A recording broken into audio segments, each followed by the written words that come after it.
Hey YouTube, welcome back to my channel. Alexandra here. I hope you're all doing well. So today I'm going to be doing a seasonal faves and flops with you guys video. So we're going to talk about some of the things I've been enjoying and a couple of things that I haven't been. Not a lot.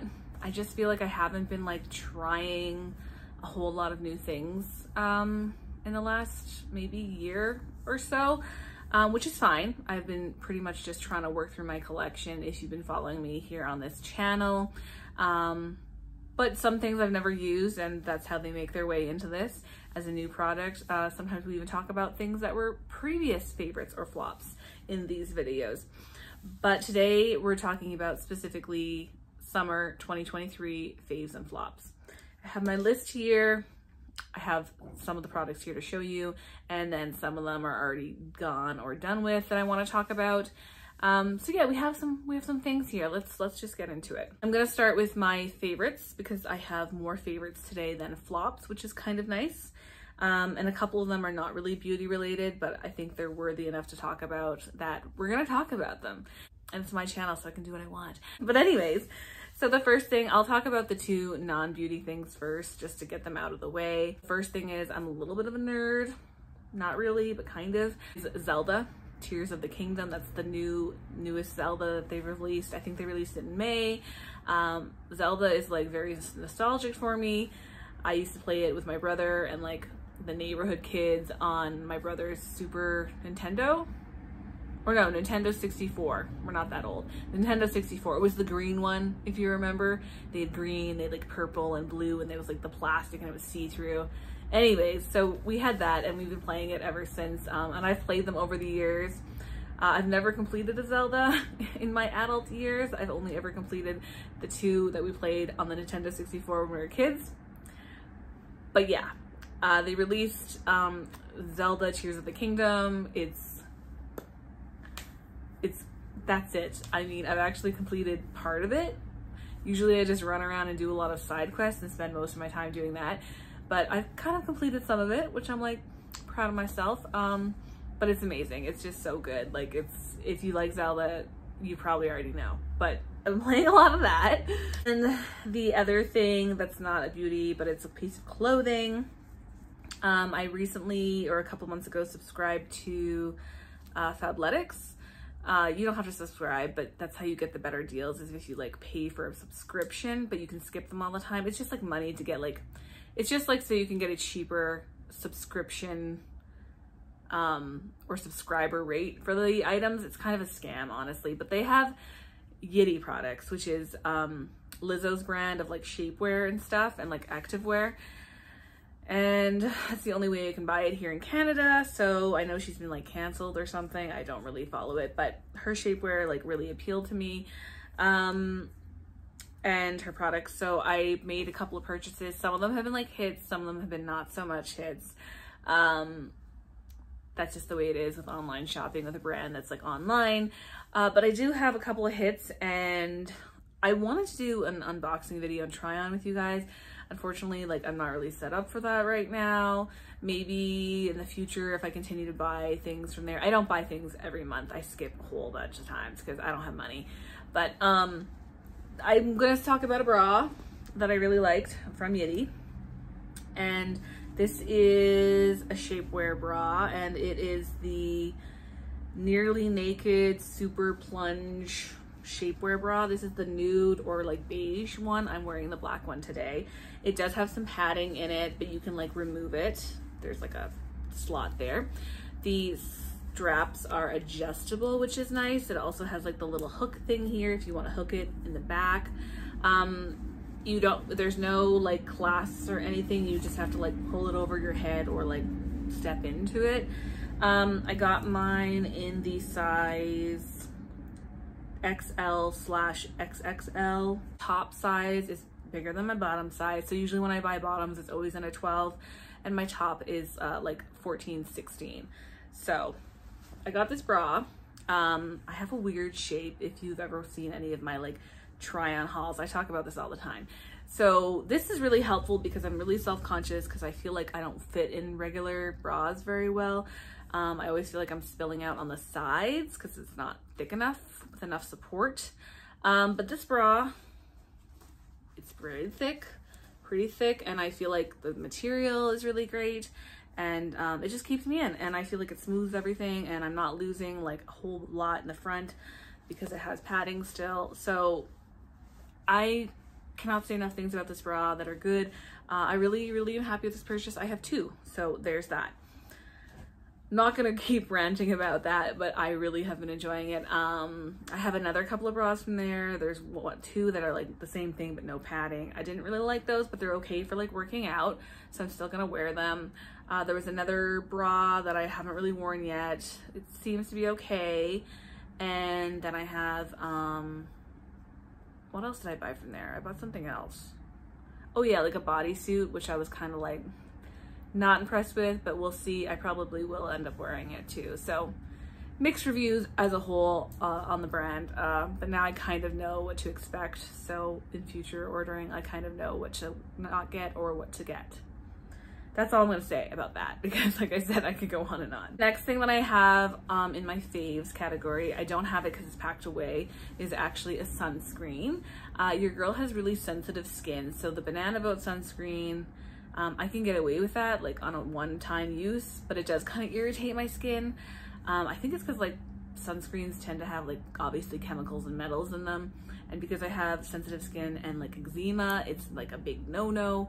I get really itchy and like irritated and kind of rashy from regular sunscreen, and because I've been spending a lot more time outside this summer, I could get away with it for like a day, but because I've been having to wear sunscreen every day for multiple days out of the week, I just felt like the Banana Boat stuff was really irritating me. So I'm like, you know what, I'm just gonna have to bite the bullet, get something more expensive, and just hope for the best. So I bought the Play Everyday sunscreen by Supergoop. I had never tried any other products before, and I heard good things about their sunscreen. It's the SPF 50 one, so it's good for like active and like if you're swimming, if you're sweating, which is what I need when I'm outside exercising or whatever. And I need 50 because your girl is white and I have like a lot of tattoos and I want to keep my tattoos protected as well as my skin.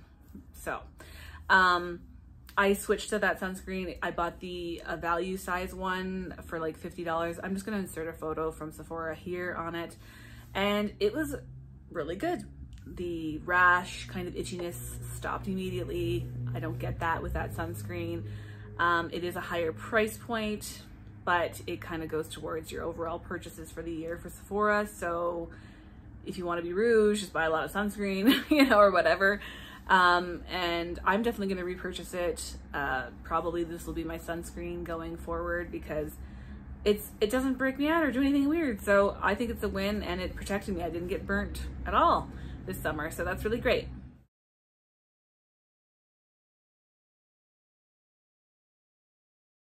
The other product that I don't have because I finished it, but it's in my love list now on my Sephora, on my Sephora app, is the Tarte Park Avenue Princess Bronzer. I think there's two shades. I don't know if they're both the same name, but I'll insert the one that I have, which is the lighter one, a picture from Sephora here. I had a mini of it this year and I finished it this year. It's really nice. I thought that it didn't like, it was the proper shade for me. It didn't like create weird like orange on my face. I really enjoyed it, and like I said, it's in my loves list now, so at some point I want to purchase the full size, but I really enjoyed it.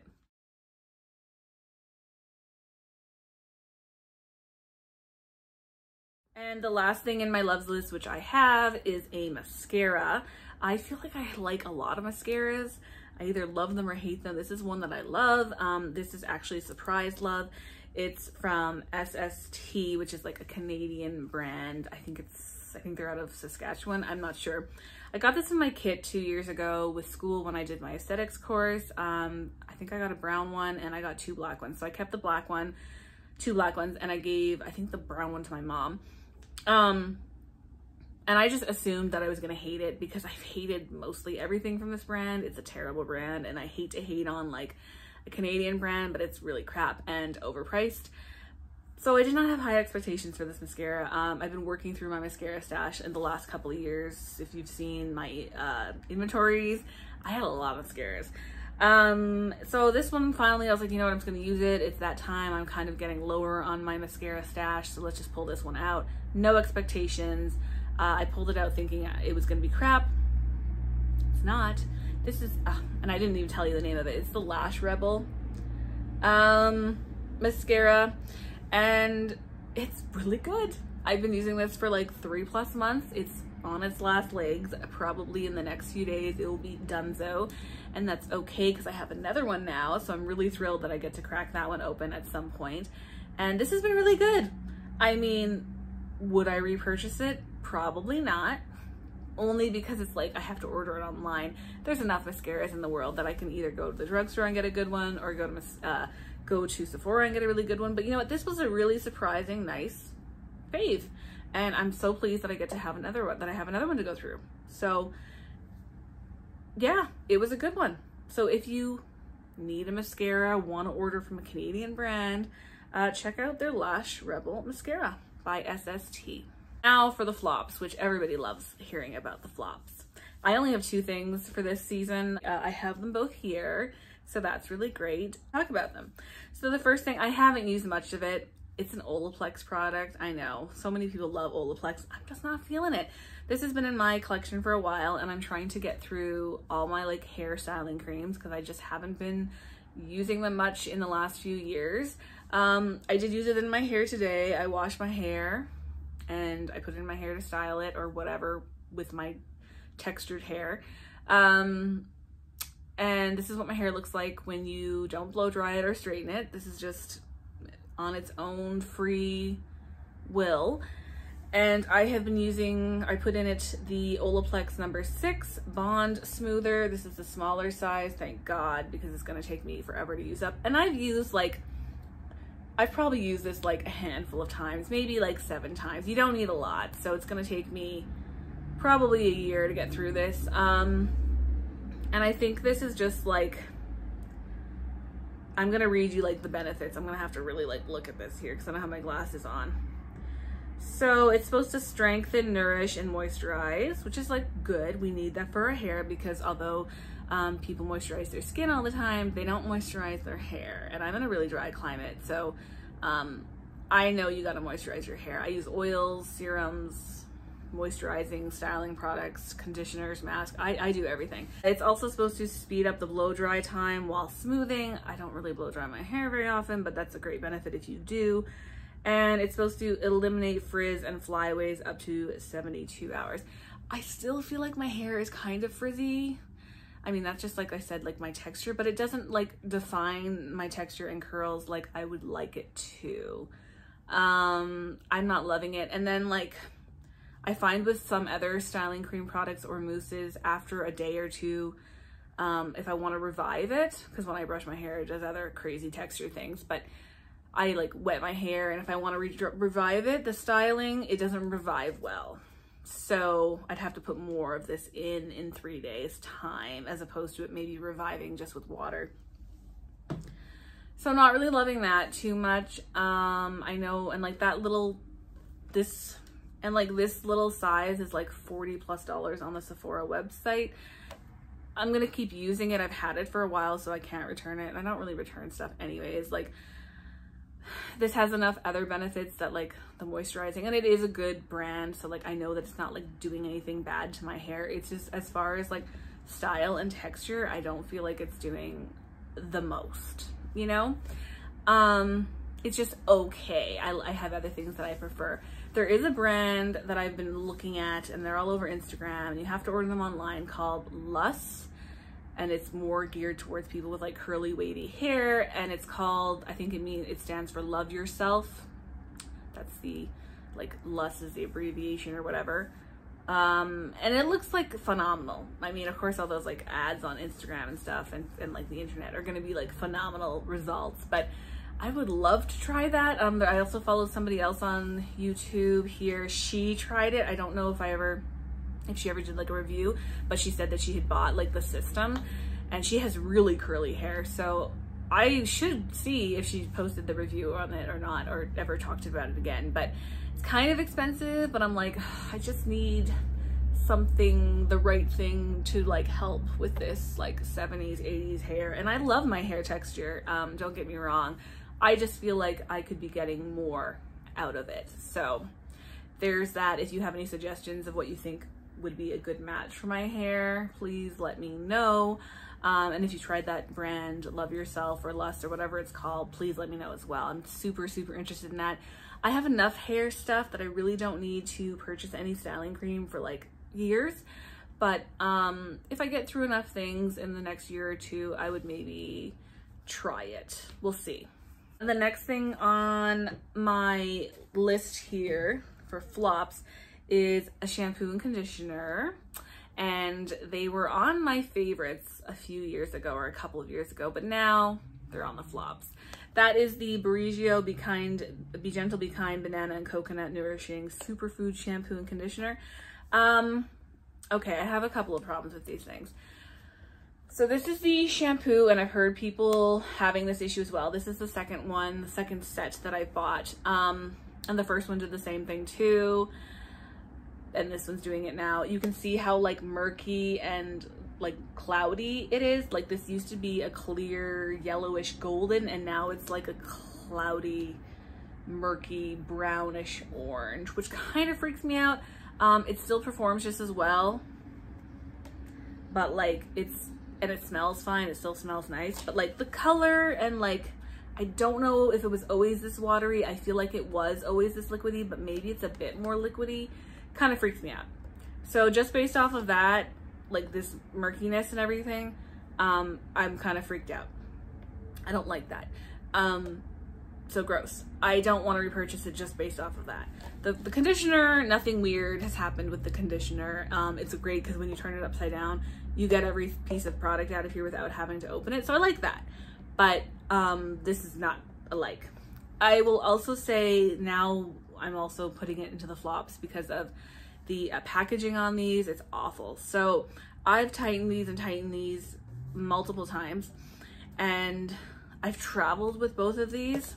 And the first time I traveled with these, this top on the shampoo loosened and I lost some product, which sucked. Fine. I thought maybe it was a me issue. Then I took them on vacation with me when I went to BC a couple of weeks ago, and they both leaked separately at different times. This one leaked again, and like we weren't on a plane or anything. We were just like, we took a road trip. So it's not like it was jiggling around for hours in a plane up in the luggage. It's just, I don't know. So it just loosened. I lost some product. I tightened it. Fine, whatever. It didn't leak again. And then one night when I opened my bag too, when we went to a different hotel, this one like pretty much freaking opened and loosened, and I lost a whole bunch of conditioner. I probably lost like maybe close to a quarter of the bottle. It was horrible. Like, I mean, I always put my conditioners and stuff in a separate like bag because I'm always worried something's gonna like explode or break. And then these both lost product on my BC trip. So I would like to just get them used up as soon as possible. I'm hoping they don't leak again, but if they do, they do. It's fine, but based off of those two things, the packaging is shitty. If you're traveling with them, do not travel with them. They're not worthy of it. You'll lose product. And then I really don't like the cloudiness texture thing. It seems to be changing. So they were favorites. They have been dethroned. They now are flops. I don't want them anymore. I'm not going to repurchase. I kicked them out of my loves list on Sephora. Bye, girl, bye. So you know you really don't like a product when it loses its spot on the loves list. I'm going to finish them, like I said, because they're almost complete. This is going to be done like in 1 or 2 shampoos. And then this guy, I'm hoping maybe there's like 3 or 4 shampoos here. Hopefully by the end of the month, I'm hoping they're both going to be complete and I never have to see them again. So that's how I feel about them. So this is my long kind of ranty faves and flops video for you guys. Not a whole lot here, but apparently I had a lot to say about everything that I did have on my list. If you've tried any of these products, if you love them or hate them, or you agree with me or don't agree with me, let me know below. Thank you so much for watching, and I'll talk to you guys later. Bye.